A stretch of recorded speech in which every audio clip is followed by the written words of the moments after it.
Welcome back to another technical deep dive here in the debug zone. Today we're tackling a big question and breaking it down with insights from other users. Hopefully this clears up some misconceptions and helps you get the answer you need.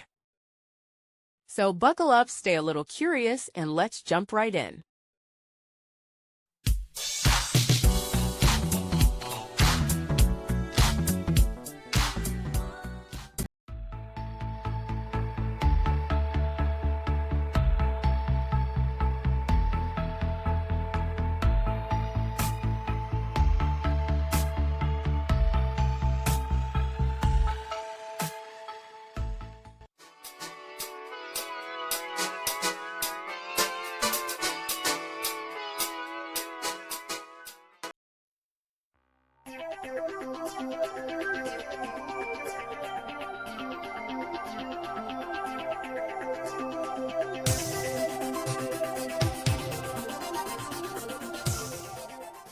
And that's a wrap.